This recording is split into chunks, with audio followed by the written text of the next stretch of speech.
Subhanaka la ilma lana illa ma 'allamtana innaka antal alimul hakim. La haula wala quwata illa billahil aliyyil azim. Malam ini kita melanjutkan pengajian Tanbihul Mukhtarin, ya. Yaitu pembahasan yang ke-12 terkait dengan akhlak para sufi yang solihin, yaitu kasratul khauf minallah ta'ala ayyu'adzibahum. Para ulama salafus sholih, ya, ternyata mereka banyak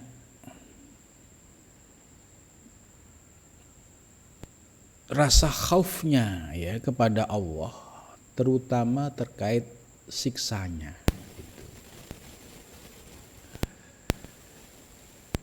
Hal ini bisa menjadi koreksi, ya, ke dalam diri kita, ya. Terkadang kita yang baru benar sholatnya gitu, itu sudah merasa seolah-olah, ya, ahli surga. Atau kita yang baru taubat, ya, kemudian sholat baru lempeng gitu, tiba-tiba sudah merasa ahli surga, lupa menghidupkan rasa khauf atas siksa Allah dari dosa-dosa kedzaliman masa lalunya. Maka akhlak para salafus sholih ini, ya, bisa menjadi pegangan para salaf, ya. Jadi jangan sampai kita yang mulai sudah baik, ya, artinya sudah mulai mau dzikir, mau ngaji, mau sholat 5 waktu, perlu diwaspadai, yaitu munculnya penyakit ujub dan takabur. Ujub itu merasa heran dengan dirinya yang sudah mulai berubah menjadi lebih baik, tanpa mau mengembalikan kepada Allah. Kibir itu rasa sombong karena merasa ahli ibadah, sehingga merendahkan yang lain. Nah, ini penyakit. Berkaca dari akhlak salafus sholih, ya, semakin soleh ternyata semakin bertambah rasa khaufnya kepada Allah. Kalau orang muncul rasa khaufnya lebih tinggi kepada Allah, niscaya sulit untuk muncul penyakit ujub dan takabur. Itu. Jadi pembahasan dalam kitab ini sangat penting, ya, bagi para salik. Jangan sampai kita tertipu, ya, oleh hijab-hijab yang selalu datang silih berganti, ya, berkenaan dengan berjalannya waktu, ya, kita semakin baik ibadahnya, kita semakin istiqomah zikirnya, tapi jangan lupa virus ujub dan takabur itu sudah menghadang kita. Kalau kita terpedaya dengan virus ujub dan takabur, akhirnya kita menjadi orang yang sombong, orang yang melupakan Allah, karena kita merasa pede, ya, sebagai orang yang baik, dan bahkan bisa mengklaim dirinya ahli surga. Ini jangan sampai terjadi bagi para salik. Pembahasan selanjutnya, ya, pada malam ini yaitu penjelasan dari Wakana Syarih Al-Qadi radhiyallahu anhu yaqulu, mengutip ucapan Syarih Al-Qadi. Siapa Syarih Al-Qadi itu? Di sini dijelaskan, yaitu Syarih bin Al-Haris bin Qais Al-Qadi Abu Umayyah Al-Kindi Al-Kufi Al-Faqih. Itu. Beliau berkata, yaqulu, Iyakum, hendaklah kalian takut, hendaklah jauhilah ya. Wariswah, dan riswah. Riswah itu apa? Riswah itu menyogok ya, sogok atau dalam bahasa sekarang itu masuk kategori ya menyuap, ya menyuap pejabat, menyuap penguasa, ya menyuap siapapun ya dengan baik itu harta maupun yang lain. Jadi riswah ini salah satu penyakit yang muncul pada diri seseorang, merasa kurang yakin kepada Allah, kurang yakin dengan ketetapan Allah, sehingga muncul perilaku menyuap tadi. Harapannya dengan menyuap dia bisa berhasil menduduki jabatan, ya, bisa sukses dalam proyeknya dan lain sebagainya. Nah, bagi orang yang sudah menempuh jalan ilahi, yaitu para salik, ya sudah tidak waktunya lagi bermain dengan kotoran-kotoran seperti ini, gitu. Jadi riswah ini sebagai tindakan perilaku. Penyebabnya yaitu munculnya hubbud dunya, hubbul mal. Dia memiliki ambisi terhadap dunia dan jabatan sangat tinggi, sehingga menghalalkan segala cara.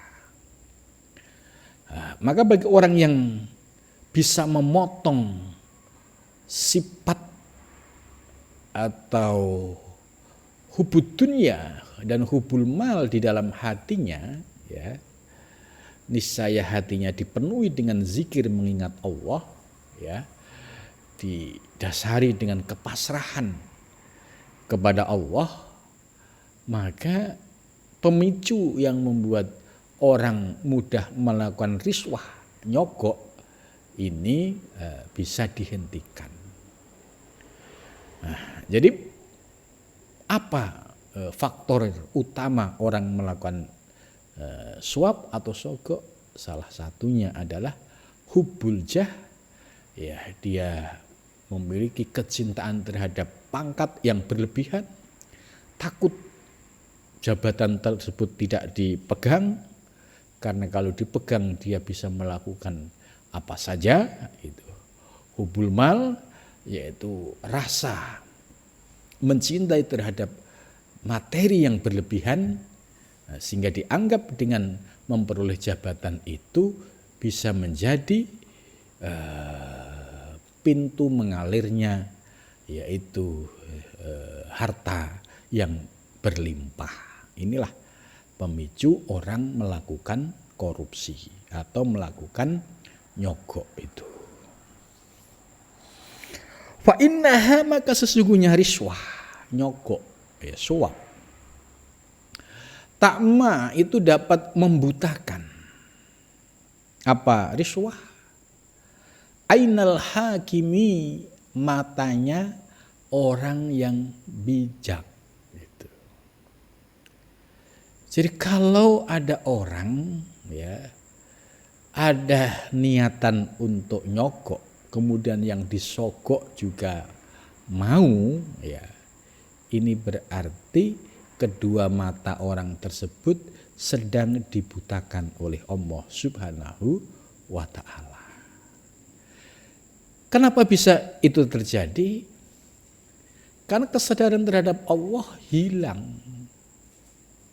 Coba kalau kesadaran terhadap Allah itu tinggi, dominan, ya, misalnya mau melakukan riswah, oh iya, Allah mengawasiku, Allah melihatku, Allah menyaksikanku, niscaya keinginan untuk berbuat riswah, menyogok, itu tidak akan terjadi. Kenapa hati menjadi gelap? Ya, sampai terjadi tindakan seperti itu karena tadi hubbul mal, hubbul jah itu mendominasi pada hati seseorang gitu.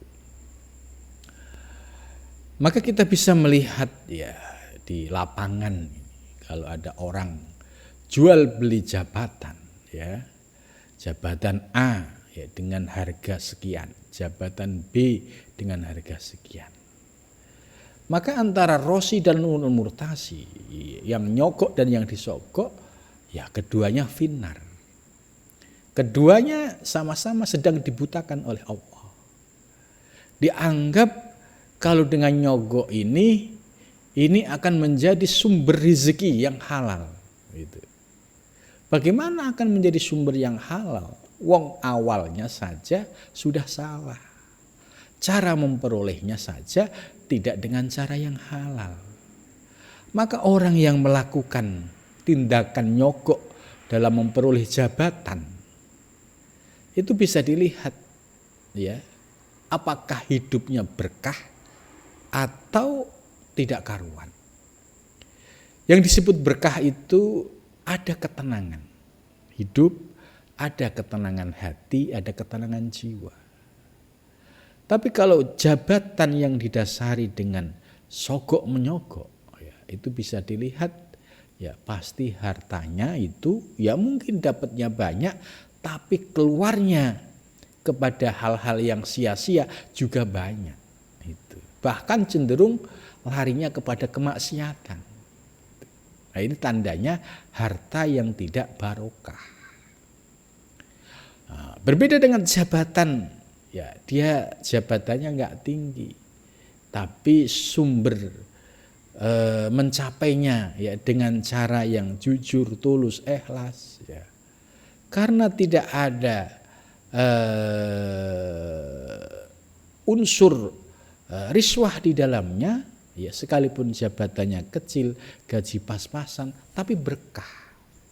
Berkah itu cara Allah ya memberikan ketenangan hati dan batin kepada orang yang bisa menjaga diri dari hal-hal yang haram.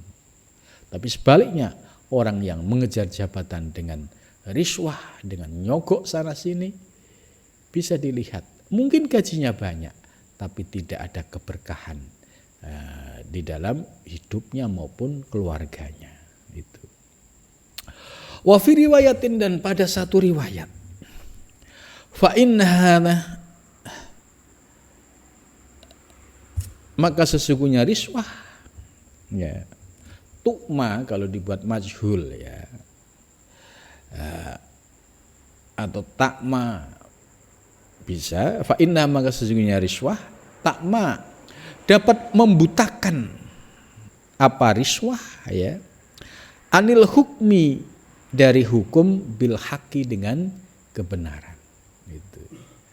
Jadi ini ya perlu hati-hati ya, misalnya potensi riswah ini jangan sampai ya terjadi, dilakukan karena akan merusak tatanan hukum, dan juga kalau berkaitan dengan jabatan ya akan merusak ya profesionalisme sebuah jabatan. Kalau dia sportif apa adanya, ya, kalau memang dia memenuhi syarat untuk naik jabatan tertentu, ya pasti dia akan naik. Tapi kalau dia dengan cara riswah, ya, berarti dia sesungguhnya tidak memiliki kemampuan sehingga melakukan dengan cara riswah atau menyogok itu. Wa kana Al-Hasan Al-Bishri ya, wa kana, dan ada siapa Al-Hasan Al-Bishri, Hasan Al-Bishri radhiyallahu anhu, radhiya semoga meridai siapa Allah anhu darinya. Idza ra'a, apabila telah melihat siapa ahadan pada seseorang, minal wulati dari para penguasa, au akwanahum atau ya akwan itu ya pendukungnya atau jabatan-jabatan yang di sekelilingnya. Yatasaddaku, dia memberikan sedekah alal masakini atas orang-orang miskin. Yaqulu, berkata lahu kepadanya, ayyuhal mutasaddiq, wahai orang yang memberi sedekah alal masakini atas orang-orang miskin, litarhamahum, supaya Allah memberikan rahmat kepada mereka. Irham, berilah kasih sayang anta dirimu, alladzi dolam tahu, yang telah kamu melakukan kedoliman kepadanya. Jadi maksudnya ya ini kritik bagi para pemegang kekuasaan ya. Andai ada seorang pemegang kekuasaan kemudian menyuruh anak buahnya untuk memberikan sedekah kepada masakin, ya tujuannya pasti tujuan politis ya, apalagi musim pilpres, pilkada dan lain sebagainya. Maka perlu diingatkan, sesungguhnya yang perlu dikasihani itu bukan orang miskin ya. Orang miskin makan nggak makan dia biasa aja ya, dia yakin kepada Allah itu, tapi hatinya bersih. Nah, yang perlu dikasihin itu Anda itu memberikan bantuan atau sedekah, tapi sedekah itu kamu ambil dari kedzaliman kamu terhadap mereka, yaitu melalui kebijakan-kebijakan yang kamu buat kemudian menguntungkan dirimu sendiri, merugikan rakyat, membuat orang menjadi miskin. Jadi ini oleh Hasan Al-Basri diingatkan, yang perlu dikasihani itu bukan pejabat yang suka tebar pesona dengan memberikan bantuan-bantuan, tapi yang perlu dikasihani adalah yaitu pejabat yang melakukan tindakan seolah-olah membantu, tapi sumbernya itu dari kedzaliman terhadap kebijakan yang merugikan orang miskin. Nah, ini yang perlu dikasihani. Kalau orang miskin ya biasa aja, dia ada bantuan ya makan, nggak ada bantuan juga makan. Itu ini ya, apa yang disampaikan oleh Syekh Hasan Al-Basri ini sangat relevan dengan ya dunia perpolitikan ya, baik menjelang pilpres, pilkada dan sebagainya. Tentu hal ini ya mungkin terjadi pada zaman Syekh Al-Hasan Al-Basri juga gitu. Adanya makalah yang demikian berarti pada zaman itu juga terjadi praktek-praktek ya penguasa yang seolah-olah dia dermawan, tapi sumber sedekah atau sumber dananya ya diambil dari kebijakan yang merugikan orang miskin. Gitu. Seolah-olah memberi, tapi sesungguhnya tidak. Itu ini yang oleh Syekh Hasan Al-Basri, kamu layak untuk dikasihani ya dirimu, para penguasa ini, bukan orang miskinnya. Karena dia akan menanggung beban berat terutama di hadapan Allah Subhanahu wa ta'ala nanti. Waruta ilahi dolamatuhu, sampai kepadanya dolamatu, kedolimannya. Fa innahu, maka sesungguhnya dia akhlasu itu lebih selamat lidimmatika dari tanggung jawabmu. Itu. Selanjutnya wakana, dan ada siapa Maimun radhiyallahu anhu yaqulu, ya. Radhiyallahu, semoga merindai siapa Allah anhu kepada Maimun, yaqulu berkata siapa Maimun, Man dolama rojulan, man barang siapa dolama yang dolim siapa man rojulan pada laki-laki mutlimatan ya, dengan melakukan kedoliman. Fafatahu maka terlambat baginya ayah ruja hendak keluar min matlamatihi dari kedolimannya. Jadi ada orang pernah mendolimi ya orang lain, kemudian dia pengen taubat ya keluar dari kedolimannya itu nggak sempat gitu. Kemudian fal yastaghfir maka dia beristighfar meminta ampun kepada Allah lahu kepada rojul. Jadi akhirnya dia mau minta maaf kepada orang yang didolimi, ternyata yang didolimi itu sudah pergi ya, misalnya pindah tempat yang pindahnya itu tidak ada yang tahu atau sudah meninggal. Nah, karena sudah meninggal atau tidak tahu tempatnya di mana dia berada sekarang, dia masih terngiang-ngiang ya perbuatan dolimnya dilakukannya, kemudian dia ada ikhtiar, ada usaha untuk beristighfar, selalu memohon ampun kepada Allah Subhanahu wa taala. Dzubura kulli sholatin sesudah tiap sholat ya, fa innahu maka sesungguhnya man yahruju itu telah keluar yahruju ya sedang keluar siapa man ya min matlamatihi dari kedolimannya insya'a jika Allah berkehendak ya insya'a jika berkehendak siapa Allah Ta'ala maha tinggi gitu.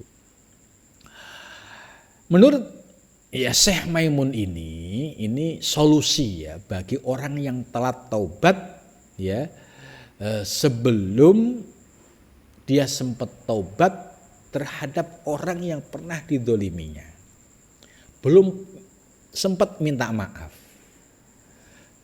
Ternyata yang bersangkutan sudah tidak ada atau pergi. Nah, kemudian solusinya dia selalu beristighfar, memohon ampun kepada Allah atas dosa-dosa yang pernah dilakukan ya terhadap orang tersebut dan diucapkan setiap ba'da sholat.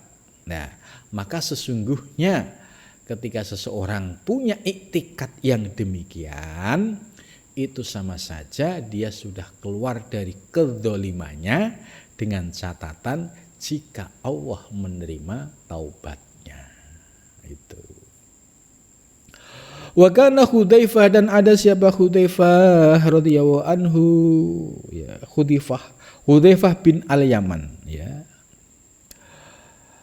Yaqulu berkata siapa Hudzaifah man iktaroba sya'ah ayyakuna umara'u fajratun min iktirabis sa'ah ya termasuk tanda-tanda dekatnya kiamat ya ayyakuna hendak ada ya umara'un fajaroh yaitu umaro itu pemimpin yang bahasa pesantrennya lacut, bahasa sekarang itu ya yang dolim lah. Dolim itu kan termasuk korupsi ya dan lain sebagainya, itu termasuk ulama yang fujar, umaro yang fujar maksudnya. Itu tanda-tanda kalau sudah banyak umar yang fujar itu salah satu tanda akan datang kiamat. Yang kedua, wa ulamaun dan ulama fasiqah. Ya. Yang kedua, banyak ulama tapi ulamanya fasik gitu. Apa yang disebut ulama fasik? Yaitu ulama yang nampak ulamanya dari sisi luar ya, tapi kedalamannya batinnya keropos sehingga dia mudah melakukan kemaksiatan kepada Allah itu. Sebab ulama itu ya mudah menjadi fasik ya kalau tidak tersentuh ilmu tasawuf. Apalagi kalau ngajinya hanya fikih tok gitu. Itu untuk menjadi fasik itu lebih gampang. Ya ulama sih ulama, tapi tidak memenuhi syarat. Ya, innama yahsyallah min ibadil ulama. Itu enggak ada tanda-tanda itu. Bahkan cenderung menghalalkan segala cara gitu. Ya, kalau ada ulama yang fasik seperti ini juga sama sebagai pertanda kiamat sudah dekat. Gitu. Ya, karena itu ya supaya tidak fasik, ya ngajilah ilmu tasawuf, ngajilah ilmu tarekat, biar terbuka hatinya, ya, punya kesadaran ingat kepada Allah, punya kesadaran diawasi oleh Allah, sehingga untuk melakukan kefasikan itu ya semakin menurun kualitasnya. Gitu. Karena kalau tidak tersentuh dengan ilmu tasawuf, ilmu tarekat, sulit ya orang yang sudah biasa fasik itu untuk segera taubat. Karena dia punya banyak dalil. Dan dalilnya ini hanya untuk membenarkan pendapatnya dan hawa nafsunya. Gitu. Bukan dalil yang digunakan untuk ya mendapatkan dasar yang tidak mengikuti hawa nafsu. Kan sangat tipis sekali orang mengikuti kebenaran dengan didasari kejujuran, atau orang mengikuti ya seolah-olah itu kebenaran tapi sebenarnya itu hawa nafsu. Nah ini yang bisa merasakan perbedaan-perbedaan ini ya kalau sudah ngaji ilmu tasawuf. Wa umana unkhunah, dan orang-orang yang dianggap sebagai pemegang amanat ya ternyata hunah, mereka sudah berkhianat itu. Mereka disumpah ya dengan Al-Qur'an, tapi semua berkhianat dengan sumpahnya itu. Ini menurut Syekh Hudzaifah. Wa kana, dan ada siapa Maimun bin Mahran radhiyallahu anhu yaqul, innar rajula, sesungguhnya laki-laki, liyal'ana, hendak melaknat nafsu dirinya, fis sholati, di dalam sholat, wala yash'uru, dan dia tidak merasakan. Faqila, dikatakan lalu kepadanya, kaifa, bagaimana? Faqala, maka berkata, yaqra'u, membaca, ala la'natullahi ala dzalimin. Jadi maksudnya untuk menyadarkan diri ya supaya semakin berhati-hati ya, bacalah ayat ala laknatullah ala dzalimin gitu. Sesungguhnya ingatlah ya laknat Allah itu akan terjadi kepada orang-orang yang berbuat dolim. Ya, ini supaya ketika sholat itu dibaca kemudian diresapi maknanya, oh iya ya ternyata aku masih dolim, berarti termasuk mendapatkan laknat ini. Nah ketika muncul kesadaran dengan memahami ayat ini ya, dia akan introspeksi ke dalam dirinya, akan memperbaiki diri gitu. Waqad dolama, dan sungguh telah dolim nafsahu pada dirinya, bil ma'asi, dengan segala kemaksiatan. Wa dolama, dan dia telah dolim annasa, pada manusia, bi akhdi amwalihim, dengan mengambil hartanya, wal wuku, dan jatuh fi a'radihim, ya di hadapan mereka.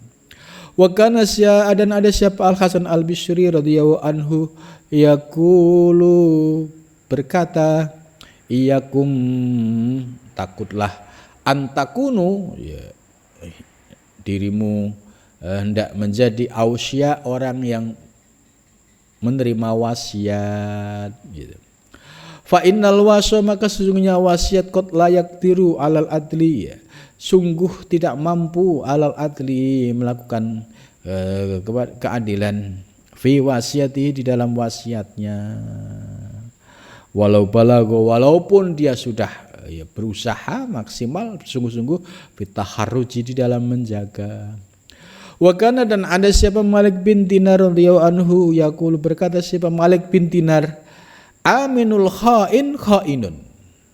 Aminul khain bermula orang yang dipercaya yang berkhianat itu khainun tetap berkhianat gitu. Amin itu bisa makna bendahara bisa. Amin yang orang dipercaya juga bisa. Wa aminul usyari dan bermula orang yang dipercaya dalam pemungutan cukai ya usyarun itu juga sama memungut gitu. Wa kana Yahya bin Mu'adz radhiyallahu anhu yaqul iyyaka hendak takutlah antakuna supaya dirimu menjadi wasiat fa innal musi maka sesungguhnya orang yang wasiat yuridu dia ingin ayastaslaha hendak berbuat bika dengannya almala pada harta ayastaslaka hendak memperbaiki ya bika dengannya almala harta wa yufsidu dan merusak alaika atasmu dinaka agamamu itu fakun maka jagalah ala dini nafsika atas agama dirimu ahris jagalah mingka dirimu ala hifdi malihi atas menjaga hartanya. Jadi menerima wasiat ya wakaf ya itu juga sangat berat sekali. Yang penting pada prinsipnya amanah itu harus dilaksanakan dengan sungguh-sungguh ya. Jangan sampai dibelokkan gitu. Sebab kalau dibelokkan namanya itu amanah wakaf ya harus digunakan untuk di jalan Allah, perjuangan di jalan Allah. Kalau sudah dibelokkan ya untuk dirinya, untuk hawa nafsunya, untuk mengikuti seleranya, hawa nafsunya ini dia sama saja telah mengkhianati gitu. Nah, ini oleh di sini dijelaskan wayub situ alika ini yang justru merusak agamamu itu. Jadi bahaya kalau wasiat amanah lebih baik hadiah ya. Kalau hadiah itu bisa kalau digunakan dalam ketaatan ya kebaikan ya itu bisa memiliki nilai manfaat tapi ya bebannya berbeda dengan wasiat. Kalau wasiat itu harus dijaga betul ya sampai titik penghabisan dan tidak boleh diselewengkan atau dibelokkan itu. Wa kana Abu Yusuf sahibul Imam Abi Hanifah dan ada siapa Abu Yusuf sahibul Imam Abi Hanifah radhiyallahu anhu yaqul ad-dukhulu fil wasiat ad-dukhulu bermula masuk fil wasiati di dalam wasiat awal marroh pertama kali. Jadi masuknya wasiat pertama kali golatun itu kesalahan. Jadi masuk ke ranah wasiat itu satu kesalahan. Sebab apa? Berat menjaganya. Wasaniatu dan yang kedua jika tidak amanah dalam memegang wasiat khianatun itu menjadi orang yang khianat. Nah, ini semua bisa menjadi ya ilmu bagi kita supaya kita berhati-hati jangan sampai kita berkhianat terhadap wasiat yang diberikan oleh orang kepada kita. Waru'aka bil ahbar radhiyallahu anhu. Waru'a dan melihat siapa Ka'ab al-Ahbar radhiyallahu anhu rajulan seorang laki-laki yadlimu yang berbuat dolim an-nasa pada manusia fi yaumil jum'ati pada hari Jumat. Faqala dan berkata siapa Ka'ab al-Ahyar lahu kepada rajul amatahsa min dzulmin nas fi yaumin taqumu fil qiyamah amatahsa ya. Kenapa kamu takut ya min dzulmin nas dari mendolim manusia fi yaumin in pada satu hari taqumu fihi yaum yaitu pada saat kiamat terjadi. Wa khalaqa fihi abuka Adam dan diciptakan fihi di dalam hari Itu siapa? Abuka, bapakmu, yaitu Adam, Nabi Adam alaihissalam. Wa kana Abdullah bin Mas'ud radhiyallahu anhu yaqul, man a'ana dzaliman, barang siapa yang telah menolong dzaliman, orang yang dolim, ala dzulmihi, atas kedolimannya, au lakinahu, atau mengajarinya, hujah argumentasi, atau dicari argumentasi untuk ngeles, ya tukhudu biha hakun, yaitu yang dapat membantah bihanya dengan hujah hakun, hakum ri'in, hak seseorang muslimin yang muslim. Jadi ini penting, barang siapa yang membantu kedoliman, ya, atau dia membantu cara berargumentasi supaya dia bisa selamat dari perbuatan dolim itu.